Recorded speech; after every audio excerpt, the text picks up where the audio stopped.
بسم اللہ الرحمن الرحیم الحمد للہ رب العالمین والصلاة والسلام علی سید الانبیاء والمرسلین سیدنا ونبینا وشفیعنا بالقاسم محمد وآلہ الطیبین الطاہرین المعصومین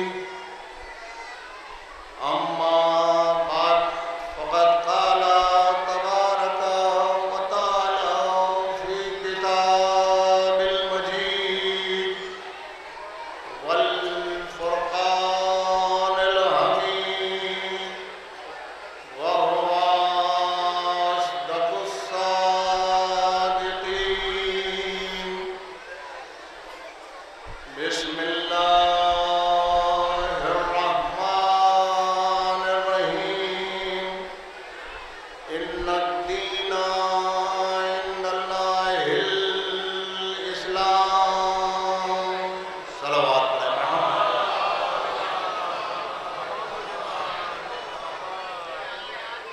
حضرات، جس مقدس اور محترم آیہ کریمہ کی تلاوت کا میں نے شرف حاصل کیا، یہ سورہ آل عمران کی 19ویں نمبر کی آیہ کریمہ ہے، اور اس وقت کی گفتگو کے لیے میں نے اسے منتخب کیا نجف ہند جو میرپورہ کی مجالس کا یہ دوسرا دن ہے، اور آپ حضرات ماشاءاللہ کثیر تعداد میں یہاں جمع ہیں علماء کے بیانات کو سننے کے لیے۔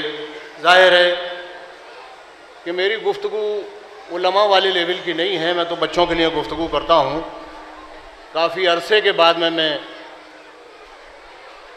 درگاہ جوگی پورہ میں ایک عرصے کے بعد میں یہاں حاضر ہوا ہوں۔ کئی وجوہات کی بنا پر حاضر نہیں ہو سکا۔ مختصر وقت میں زیادہ سے زیادہ گفتگو آپ تک پہنچانا چاہوں گا۔ بس گزارش یہ ہے کہ میرے ساتھ ساتھ اگر آپ کا ذہن چلتا رہا تو شاید ایک پیغام ہو جائے۔ مل جل کر ایک محمد و آل محمد السلام پر صلوات پڑھیں۔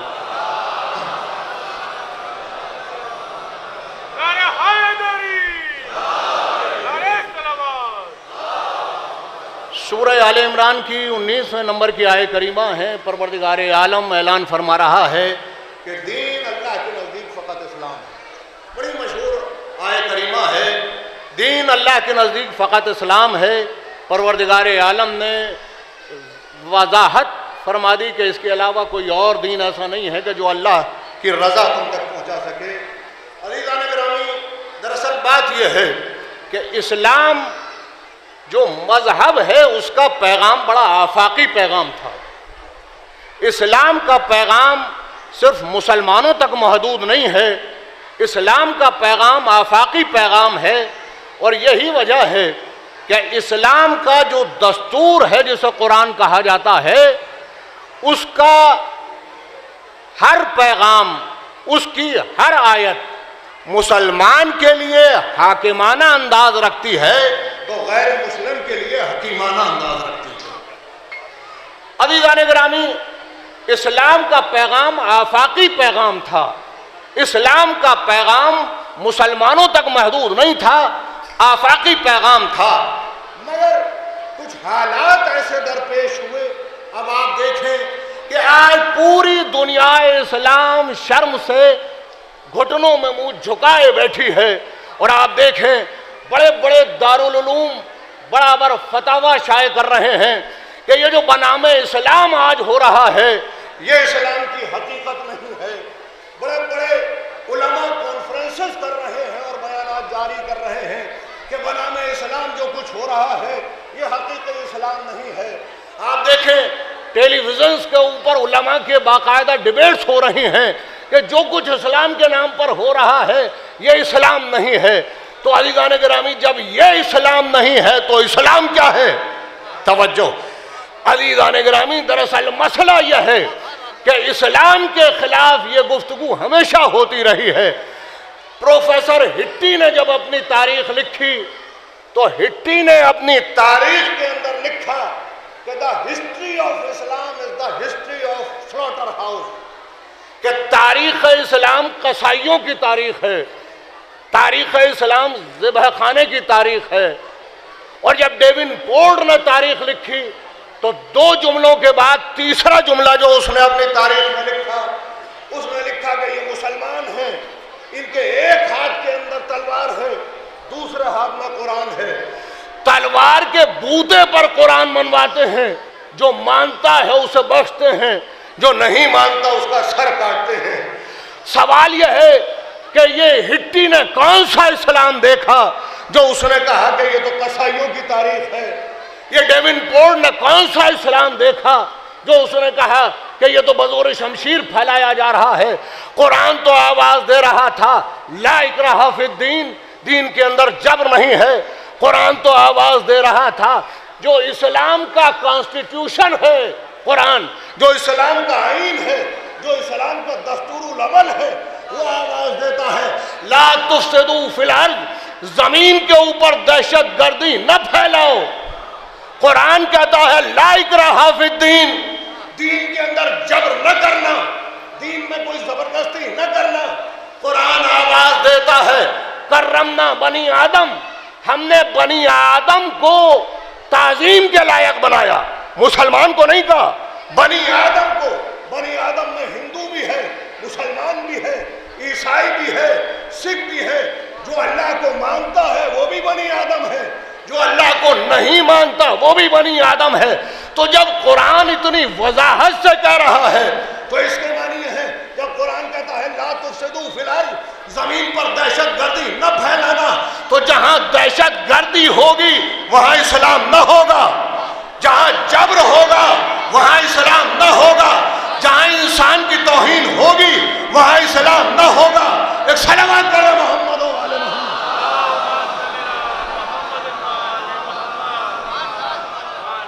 اب سوال یہ ہے کہ یہ ڈیون پورٹ نے کون سا اسلام دیکھا کہ جو اس نے کہا یہ قصائیوں کی تاریخ ہے؟ یہ کون سا اسلام نظر آیا ڈیون پورٹ کو؟ یہ کون سا اسلام نظر آیا ہٹی کو؟ میرے عزیزو، دراصل بات یہ ہے کہ اسلام کا پیغام تو بڑا آفاقی پیغام تھا۔ اسلام وہ مذہب ہے کہ جس نے انسانیت کو پیغام پہنچایا۔ آپ دیکھیں کہ ایک نمازی نماز پڑھ رہا ہے، نماز وہ عبادت ہے اسلام کے اندر کہ جس کے لیے امام صادق علیہ السلام فرماتے ہیں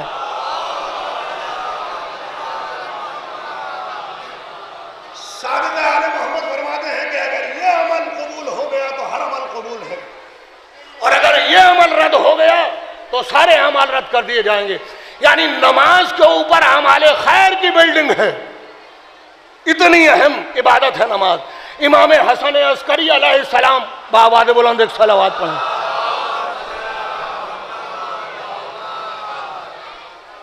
11ویں امام فرماتے ہیں کہ خضوع و خشوع کے ساتھ نماز پڑھو، متوجہ ہو کر اللہ کی طرف نماز پڑھو، اس لیے کہ نماز کے فقط اتنے حصے کا اجر تمہارے حصے میں آئے گا جب تک تمہاری لو اللہ کی طرف لگی رہے گی۔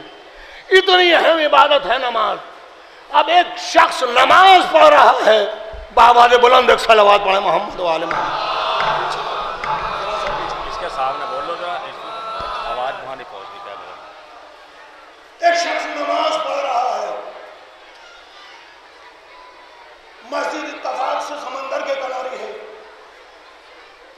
اچانک اس نمازی کے کانوں میں یہ آواز آئی کہ میں ڈوب رہا ہوں، مجھے بچاؤ۔ نمازی تو نماز پڑھ رہا ہے، مشغول ہے، خشوع کے ساتھ والی عبادت، وہ عبادت کہ اس کے لیے اللہ کا حکم ہے کہ ساری توجہ اس کے ساتھ رکھنا۔ ادھر سے آواز آئی کہ مجھے بچاؤ، تو ہم تو نماز پڑھ رہے ہیں، کیسے نماز چھوڑیں، کیسے اس کی زندگی کو بچائیں؟ شریعت نے آواز دی کہ نماز چھوڑ دے، ڈوبنے والے کی زندگی کو بچا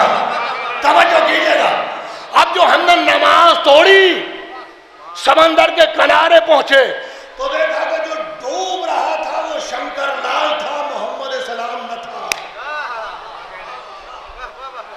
ڈوبنے دیں، علماء سے پوچھئے، پالنے والے یہ تو کافر ہے، اسے ڈوبنے دیں، مسلمان تو نہیں ہے، کلمہ گو تو نہیں ہے۔ شریعت نے آواز دی کہ ہم نے نماز چھڑوائی ہے، اس کی زندگی کو بچا، اس کافر کی زندگی کو بچا، اس کا مذہب نہ دے، پہلے ڈوبتی ہوئی انسانیت کو بچا تاکہ تیرے سجدے کو معراج حاصل ہو۔ صلوات پڑھے محمد و آل محمد۔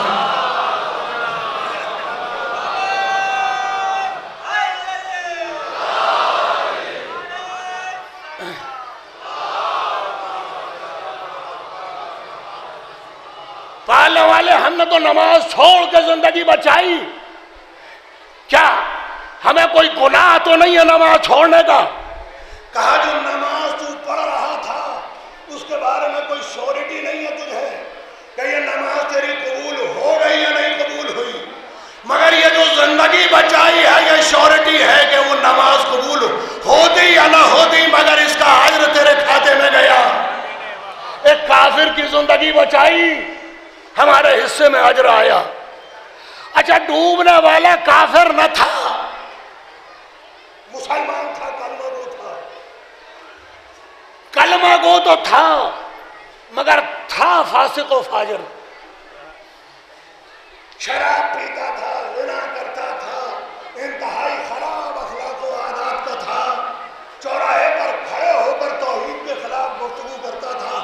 پالنے والے اس کی زندگی خطرے میں ہے، یہ تو تیری توحید کا مخالف ہے، ڈوبنے دیں۔ کہا کہ اس کا عمل نہ دیکھو، ڈوبنے والے کی زندگی بچاؤ۔ ہم نے اس کی زندگی بچا لی، پالنے والے ہم نے کافر کی زندگی بچائی تو اجر کیا ہے؟ ہم نے ایک فاسق مسلمان کو بچایا تو اجر کیا ہے؟ کہ کافر کی زندگی کو بچایا تو اجر بھی ہے، فاسق مسلمان کو بتایا تو اجر کچھ اور ہے۔ اچھا جسے ہم نے بچایا جس کی زندگی خطرے میں تھی وہ فاسق نہ تھا بلکہ عبادت گزار انسان تھا، نمازی تھا۔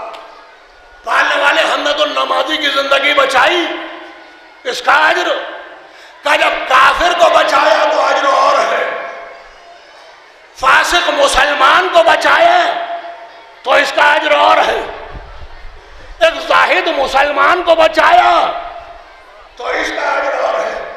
علماء کے درمیان میں گفتگو کر رہا ہوں، اس لیے مجھے کوئی گھبراہٹ نہیں ہے کہ میری بات کی تصدیق بھی ہو جائے۔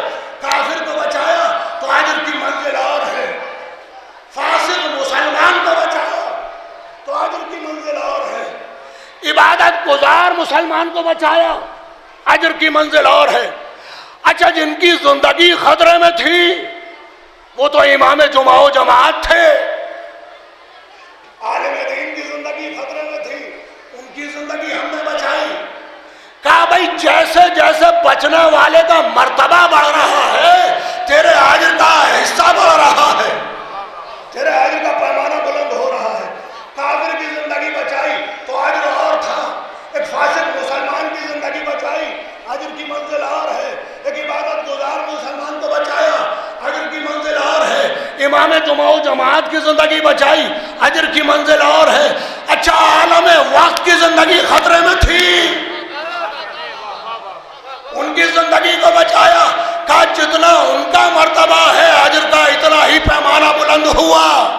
توجہ، بھائی کافر کو بچایا تو اجر کی منزل اور تھی، فاسق مسلمان کو بچایا تو اجر کی منزل اور تھی۔ ہم نے ایک زاہد مسلمان کی زندگی بچائی اجر کی منزل اور ہے، عالم کی زندگی بچائی اجر کی منزل اور ہے، عالم کی زندگی بچائی اجر کی منزل اور ہے۔ ایک نبی کی زندگی خطرے میں تھی، ہم نے نبی کی زندگی بچا لی، کہ جتنے مرتبے کا نبی ہے اجر کا پیمانہ اتنا بلند ہے۔ اچھا سید الانبیاء کی زندگی خطرے میں ہے، کہ جس نے سید الانبیاء کو بچا لیا اب اس کے علاوہ کوئی اجر نہیں ہو سکتا۔ کہ اس کا نفس میں لے لوں میری رضا وہ لے لے. صلوات پڑھے محمد.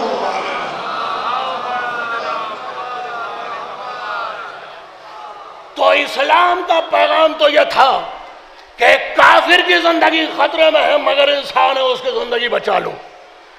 اسلام کا پیغام تو یہ ہے کہ اگر آپ کھڑے ہوئے ہیں، شریعت کا پیغام ہے، علماء سے معلوم کیجیے، آپ حضرات جانتے ہیں اس مسئلے کو، کہ آپ کھڑے ہوئے ہیں، آپ کے سامنے ایک یتیم بچہ کھڑا ہوا ہے اور گھر سے آپ کا دوڑتا ہوا بچہ آیا چھوٹا اور آپ کے دامن سے لپٹ گیا. شریعت کہتی ہے کہ جھڑک کے اپنے سے الگ کر دو.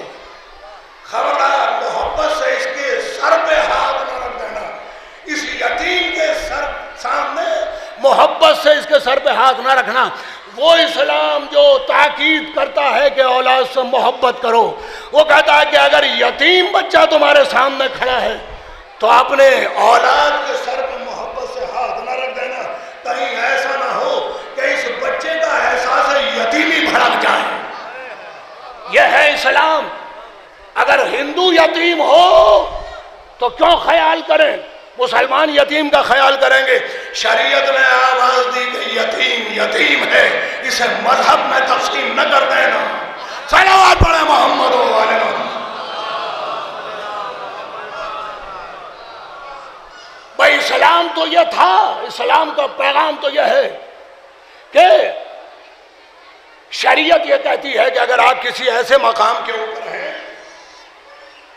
کہ جہاں آپ کو پانی میسر نہیں ہے وضو کے لیے، لیکن آپ اس پوزیشن کے اندر ہیں کہ آپ وضو کے لیے ایک لوٹا پانی خرید سکتے پیسے میں.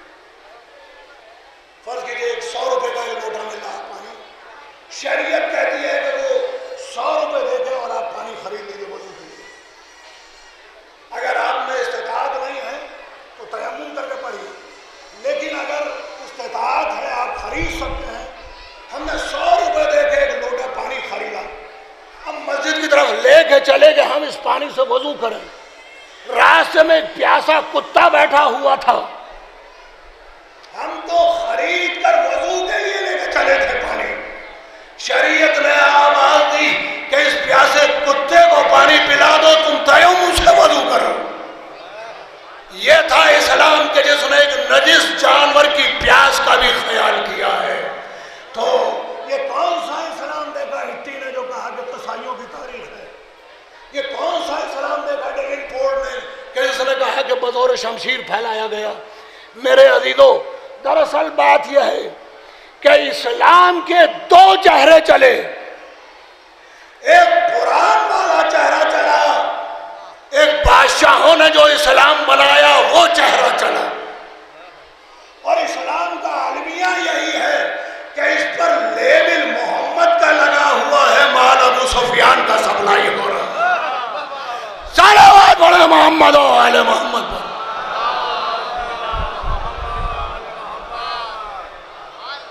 بھائی آپ روزانہ اخبار پڑھتے ہیں تو دیکھیے بعض لوگ تو صبح کی ابتدا اخبار میں اسی طرح کرتے ہیں کہ جب آپ اخبار پڑھتے ہیں تو اخبار میں ہر اخبار کے اندر ہندی اخبار ہو، انگریزی اخبار ہو، تو کالم نگار کالم ہوتا ہے، اس کے اندر کارٹون کا کالم، کارٹونسٹ کارٹون بناتا ہے ہر اخبار کے اندر. یہ کیا ہوتا ہے کارٹون؟ یہ کارٹون جو ہے کارٹونسٹ بناتا ہے، ایک تصویر ہوتی ہے، کبھی وزیر اعظم کی تصویر دے دی، کبھی کسی منسٹر کی تصویر دے دی، کبھی اپوزیشن کا کوئی لیڈر دکھا دیا، کبھی انٹرنیشنل لیول کا کوئی لیڈر دکھا دیا. ہوتا کیا ہے تصویر کے اندر کہ تصویر کو ذرا سا بگاڑ کے پیش کرتا ہے کارٹونسٹ. ناک بڑی لمبی سی دکھا دی، ہاتھ پیر چھوٹے چھوٹے کھیلے پکڑی کے برابر دکھا دیے، سر بڑا تربوز کے برابر دکھا دیا. یہ ہے کارٹونسٹ. اچھا، اسی اخبار کے اندر تصویر بھی چھپتی ہے، جیسی آنکھ تھی ویسی آنکھ، جیسے رخسار تھے ویسے رخسار، جیسی آنکھیں ہیں ویسی آنکھیں. تو ہم نے کہا بھائی اس تصویر میں اور کارٹون تصویر جو بنائی ہے بالکل ویسی بنائی ہے جیسی تھی. توجہ کیجیے گا. چھوٹے بچوں تک اس مثال کے ذریعے سے ایک بات اور ایک پیغام پہنچا رہا ہوں. کہا کہ مصور نے تصویر پیش کیا جیسی حقیقت تھی ویسی. جیسی آنکھ تھی ویسی آنکھ بنا دی, جیسے کان تھے ویسے کان بنا دیے, جیسی ناک تھی ویسی ناک بنا دی. اور کارٹونسٹ نے تصویر کو بگاڑ کے پیش کیا. تو ہم نے کہا بھیا اس نے بگاڑی کیوں تصویر؟ اس نے ناک کو لمبا کیوں کر دیا؟ اس نے سر کو اتنا بڑا تھا کیوں بنا دیا؟ کہا دراصل فرق ہے. مصور کا مقصد ہوتا ہے حقیقت کو پیش کرنا, کارٹونسٹ کا مقصد ہوتا ہے ہنسی اڑانا. بھائی اسلام کا المیہ یہ ہے کہ دنیا کے سامنے کارٹونوں کے ذریعے پہنچایا گیا, تصویروں کو قید خانوں میں چھپایا گیا. صلوات پڑھیں محمد و آل محمد. بابا نے بلند صلوات پڑھیں محمد و آل محمد. اب آپ کی سمجھ میں آیا کہ یہ ہٹی نے جو اسلام دیکھا یہ کون سا اسلام تھا؟ یہ جو ڈیون پورٹ کو نظر آیا یہ کون سا اسلام تھا؟ یہ وہ بادشاہوں والا اسلام تھا کہ جسے بنام اسلام پہنچایا گیا. آج تمام علماء کہہ رہے ہیں کہ بھئی یہ بنام اسلام جو کچھ پیش کیا جا رہا ہے یہ اسلام نہیں ہے, یہ اسلام کی حقیقت نہیں ہے, یہ جہاد نہیں ہے, یہ IS والے یہ اسلام پیش نہیں کر رہے ہیں, یہ بوکو حرام والے یہ اسلام پیش نہیں کر رہے ہیں, یہ طالبان والے یہ حقیقی اسلام پیش نہیں کر رہے ہیں. IS والوں کا اسلام سے کوئی تعلق نہیں ہے, بوکو حرام والوں کا اسلام سے کوئی تعلق نہیں ہے, جیسے محمد والوں کا اسلام سے کوئی تعلق نہیں ہے, طالبان والوں کا اسلام سے کوئی تعلق نہیں ہے. میرے عزیزو 1400 سال تک بنام اسلام جو اسلام کی تصویر آپ دنیا کو دکھاتے رہے, آج پلٹ کر جب دنیا آپ کو وہی تصویر دکھا رہی ہے تب آواز آ رہی ہے کہ یہ حقیقی اسلام نہیں ہے. اگر پہلے دن حقیقی اسلام کو سمجھ لیا ہوتا اسلام ہے کیا, ایک صلوات پڑھ دیں محمد و آل محمد.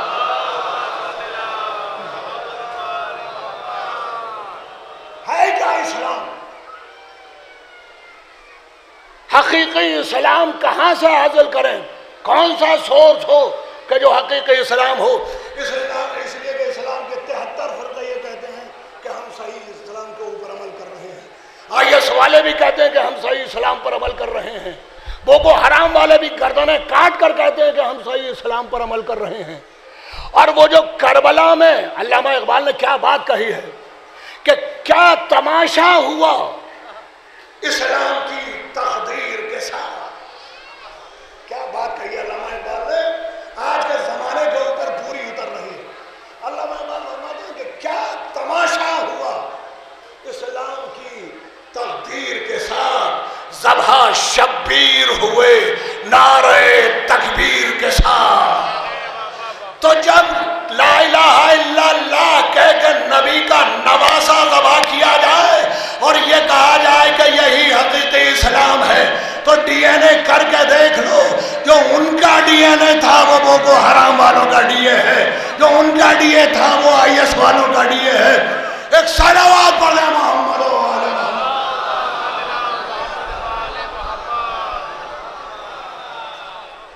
حقیقی اسلام کا سورس کیا ہے؟ قرآن نے آواز دی لقد کان لکم فی رسول اللہ اسوۃ حسنہ. لقد کان لکم فی رسول اللہ اسوۃ حسنہ, کہ ہم نے پیغمبر کی سیرت کو, پیغمبر کے عمل کو تمہارے لیے نمونہ عمل بنا دیا. میں بہت لمبی تقریر نہیں کروں گا, بہت مختصر کر رہا ہوں گفتگو کو, اس لیے ابھی شام تک کا تفصیلی پروگرام آپ کے سامنے ہے. قرآن نے آواز دی لقد کان لکم فی رسول اللہ اسوۃ حسنہ, کہ میرے پیغمبر کا عمل تمہارے لیے نمونہ عمل ہے. کیا مطلب؟ مطلب یہ کہ میرا پیغمبر نماز پڑھتا ہے, جیسی اس کی نماز ہے ویسی نماز اگر تم نے پڑھی تو یہ ہے حقیقی نماز. میرا پیغمبر روزہ رکھتا ہے, جیسا روزہ پیغمبر کا ہے ویسا روزہ اگر تم نے رکھا تو یہ ہے پیغمبر کا روزہ. میرا پیغمبر حج کرتا ہے، اس نے جو حج کر کے دکھایا، اگر تم نے ویسا حج کیا تو یہ ہے مسلمانوں کا اصلی حج۔ یعنی پیغمبر کا عمل نمونہ عمل ہے مسلمانوں کے لیے، ان کی جیسی نماز ہونا چاہیے، ان کا جیسا حج ہونا چاہیے، ان کا جیسا روزہ ہونا چاہیے، ان کی جیسی تلاوت ہونی چاہیے۔ یہ ہے حقیقی اسلام کی میزان جو قرآن نے قائم کی کہ بس پیغمبر کا عمل نمونہ عمل ہے۔ تو آئیے اب دیکھیں کہ پیغمبر کا عمل نمونہ عمل کہاں ہے۔ عزیزان گرامی، پیغمبر کے بعد مسلمانوں میں ایک اختلاف ہوا، اس اختلاف کے بعد 25 سال کا جب ایک طویل عرصہ گزرا اور 25 سال کے بعد لوگ آئے اور آنے کے بعد میں کہا کہ یا علی ہم آپ کے ہاتھوں پر بیعت کریں گے۔ تاریخ ہے تاریخ، اس سے پہلے ایک اور موقع آیا تھا جب کہا گیا تھا کہ یا علی ہم آپ کو خلافت دینے کے لیے تیار ہیں مگر کچھ شرائط کے ساتھ۔ تو علی نے کہا کہ بھیا وہ شرطیں کیا ہیں؟ کہ آپ کو قرآن پر عمل کرنا ہوگا، آپ کو سیرت رسول پر عمل کرنا ہوگا، اور آپ کو ان سیرتوں پر عمل کرنا ہوگا۔ لوگ کہتے ہیں کہ علی کو سیاست نہیں آتی تھی۔ جو لوگ واقف ہیں تاریخ سے وہ جانتے ہیں کہ اس طرح کا ماحول بنایا گیا تھا، یہ شرط رکھی گئی تھی کہ اگر ان شرائط سے کوئی اختلاف کرے تو وہ قتل کر دیا جائے۔ تو یہ شرائط کے سنہرے پردے میں لپیٹ کر علی سے ان کی بیعت کا مطالبہ تھا جن کی بیعت علی نے نہیں کی۔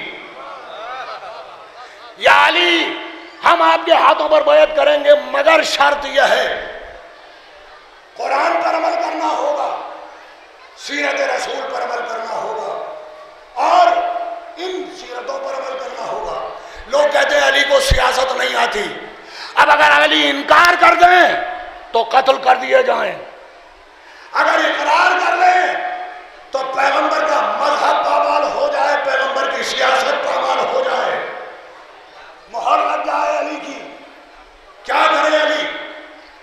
خدا کی قسم جب تک سورج چاند رہے گا میرے مولا کا جواب تاریخ میں جگمگاتا رہے گا۔ ایک صلوات پڑھنا محمد و آل محمد۔ میرا مولا نے اس مجمع سے کہا کہ تم کہتے ہو کہ میں قرآن پر چلوں، تم کہتے ہو کہ سیرت رسول پر چلوں، تو تم یہ بتاؤ کہ کیا تم میں کوئی ہے جو مجھ سے زیادہ قرآن پر چلنے کا دعویٰ کرتا ہو؟ یہ اپنے دوستوں کے درمیان گفتگو نہیں ہے، یہ مخالف مجمع کے اندر گفتگو ہے۔ بتاؤ بتاؤ تم میں کون ایسا ہے کہ جو مجھ سے زیادہ سیرت رسول پر عمل رہا ہو؟ کہا یا رسول یا علی بے شک آپ قرآن پر عمل رہے، آپ سیرت رسول پر عمل رہے۔ کہا اچھا ٹھیک ہے میں وعدہ کرتا ہوں کہ قرآن پہ عمل کروں گا۔ کیا جواب ہے میرے مولا، میری جان نثار ہو جائے۔ ایک عجیبی کیف ہے درگاہ جو کہ پراپر مجلس پڑھنے کا، اس لیے کہ سامنے درگاہ نظر آتی ہے۔ میرا مولا میری جان نثار تیرے اوپر۔ کیا جواب دیا؟ کہا سنو میں وعدہ کرتا ہوں قرآن پہ عمل کروں گا، میں وعدہ کرتا ہوں سیرت رسول پر عمل کروں گا، اور یہ جو تم نے تیسری شرط لگائی ہے کہ ان سیرتوں پر عمل کرنا ہوگا، تو بھائی سنو اگر یہ سیرتیں مطابق قرآن و سنت رسول ہیں تو خود بخود عمل ہو جائے گا، اور اگر مخالف ہے تو علی سے یہ نہ سمجھنا کہ حکومت کے لیے الگ باطل سیرتوں پہ عمل کر لے گا۔ صلوات بڑا محمد و آل محمد۔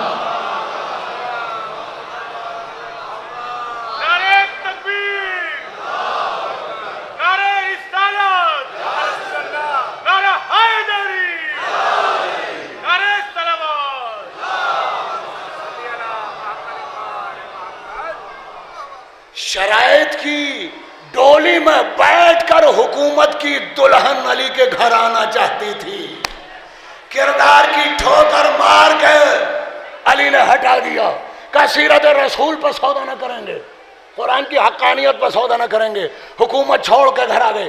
25 سال کے بعد عباس نقوی نہیں کہتا، پوری تاریخ گواہ ہے، علامہ طبری کو پڑھ کے دیکھیے، علامہ ابن خلدون کو پڑھ کے دیکھیے، تمام عالم اسلام کی تاریخوں کو پڑھ کے دیکھیے کہ علی کے دروازے کے اوپر وہی مجمع جمع ہے کہ جس نے علی کے سامنے شرائط رکھی تھی، یا علی قرآن پر چلو گے یا علی سیرت رسول پر چلو گے۔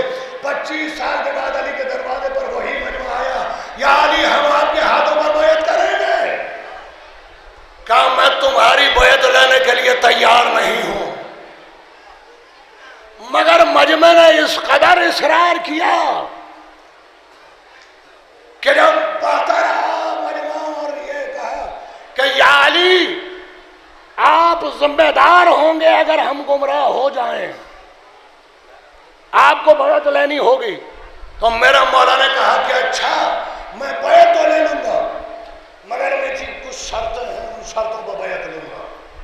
کہا یا علی بتائیے کیا شرطیں ہیں؟ کہا دیکھو قرآن پہ چلاؤں گا، سیرت رسول پر چلاؤں گا۔ مجمع نے کہا کہ ہم قرآن پہ چلیں گے، سیرت رسول پر چلیں گے۔ بھائی علی نے 25 سال کے بعد مورخ سے اپنی شرط لکھا کر بتا دیا کہ نہ آج تک قرآن پر چلے ہیں نہ سیرت رسول پر چلے ہیں۔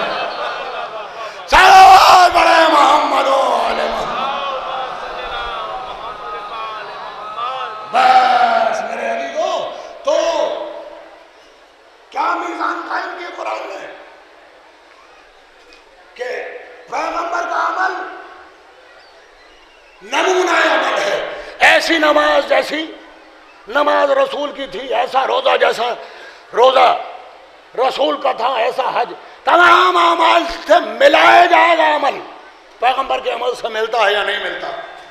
میرے علی تو یہ بھی تاریخ آپ کے سامنے عرض کر رہا ہوں کہ جب بیعت ہو چکی علی کے ہاتھوں پر اور پہلی نماز پڑھانے کے لیے بحیثیت خلیفہ رسول مسجد نبوی کے اندر علی پہنچے، عباس نقوی نہیں کہہ رہا ہے، یہ تاریخ ہے، ابن خلدون کا لفظ ہے، یہ طبری کا لفظ ہے، یہ مورخین اسلام کی تصویر کشی ہے جو انہوں نے کی کہ علی جیسے ہی پہلی نماز پڑھانے کے لیے مسجد نبوی میں داخل ہوئے، علی نے نماز پڑھائی، جیسے ہی نماز ختم ہوئی چاروں طرف سے اصحاب ٹوٹ پڑے علی کے اوپر، عبائے مبارک پھٹ گئی، ہر طرف سے ایک ہی آواز آ رہی تھی، یا علی آج تو ویسی نماز پڑھی جیسی رسول کے پیچھے پڑھتے تھے۔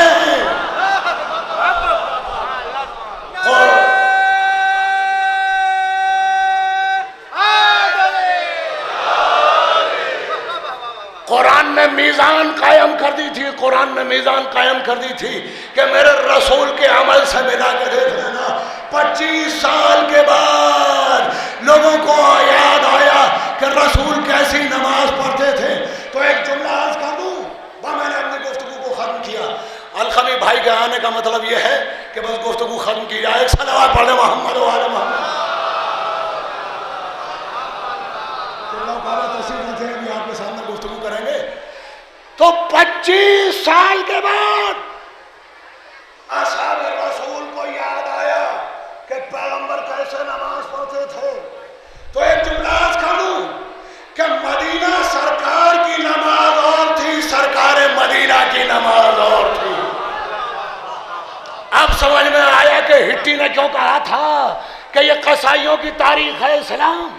اب سمجھ میں آیا کہ ڈیوڈ پور نے کیوں کہا تھا کہ تلوار کے زور میں پھیلایا گیا، اس لیے کہ بادشاہوں کا اسلام تو نظر آیا مگر آل محمد کا اسلام نظر نہ آیا، آل محمد قید خانوں میں رکھے گئے۔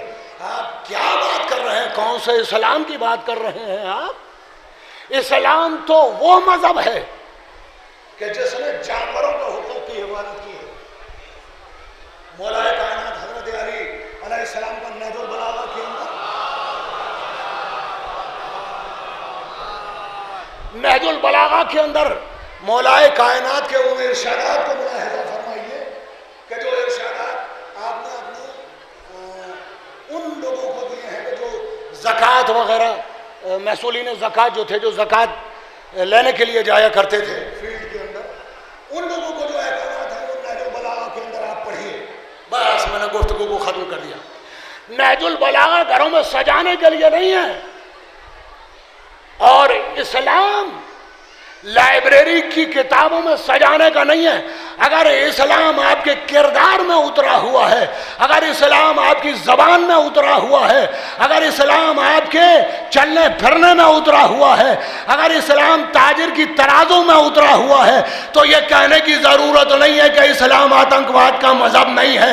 ہر ایک یہ کہے گا کہ یہ مسلمان ہے اس لیے کہ یہ قرآن کے اوپر عمل کرتا ہے، یہ اپنے پیغمبر کی بات پہ عمل کرتا ہے. ایک صلوات پڑھ دیں محمد و آل محمد.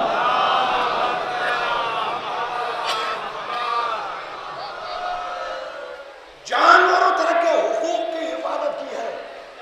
نہج البلاغہ کے اندر محصولین زکوٰۃ کو جو حکم دیا ہے وہ دیا ہے کہ دیکھو سنو،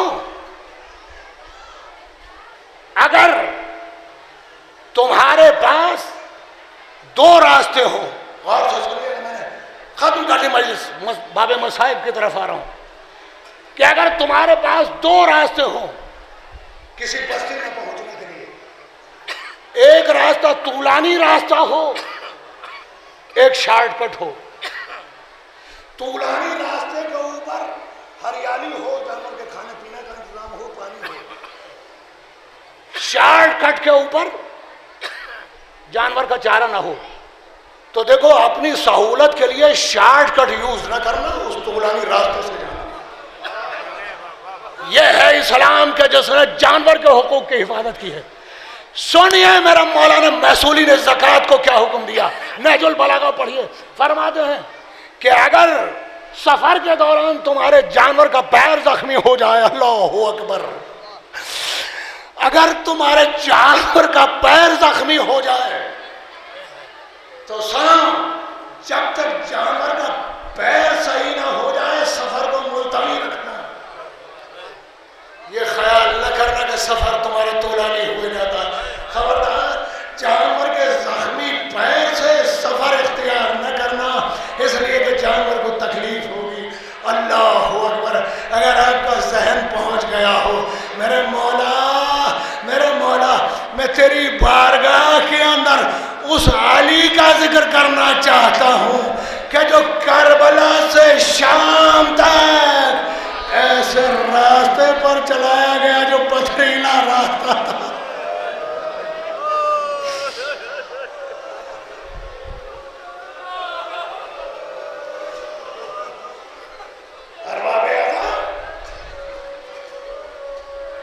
اب تو نخلستان بن گئے ہیں. عرب کا ٹیمپریچر جو ہے مختلف ہو گیا. اس زمانے میں جو عرب کا ٹیمپریچر تھا، دن میں شدت کی گرمی پڑتی تھی اور رات میں ٹھنڈ ہوتی ہے.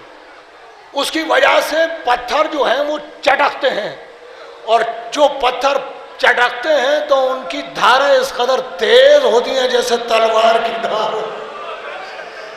اللہ اکبر. آپ تو سنتے ہیں کہ کانٹے بچھائے گئے، کانٹے بچھائے نہیں گئے، وہ یہی تیز دھار کے پتھر تھے جن پر آپ کا چوتھا امام چلا. اے میرا مولا، ارے خیبر کو فتح کرنا تو کوئی مشکل کام نہ تھا.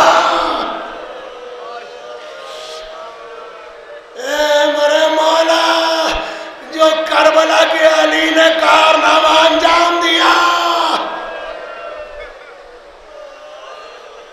11 محرم کی صبح فولاد کی ہتھکڑیاں ہاتھوں میں ڈال دی گئی. 10 محرم کی شام کو جب امام حسین رخصت آخر کے لیے آئے ہیں تو علامہ راشد الخیری کے جملے یہ تھے کہ جیسے ہی پہچانے نہیں، اور جب بتایا جناب زینب نے کہ تمہارے بابا نے، تو گھٹن دونوں کوہنیوں کو ٹیک کے اٹھنا چاہا، مگر نقاہت کا عالم یہ تھا کہ گر پڑے. پھر اٹھنا چاہا کوہنیاں ٹیک کر، مگر پھر گر پڑے. یہ 10 محرم کی شام کی بات ہے، اور یہ 11 محرم کی صبح کی بات ہے کہ فولاد کی ہتھکڑیاں لگا دی گئی. اللہ اکبر. کربلا سے کوفہ کا سفر، ہاتھ میں اونٹوں کی مہار کہ ان پر بیویاں سوار ہیں، سر جھکا ہوا. اللہ اکبر. اداکاروں، آپ سے ایک سوال کر رہا ہوں، بس یہ میں نے مجلس ختم کر دی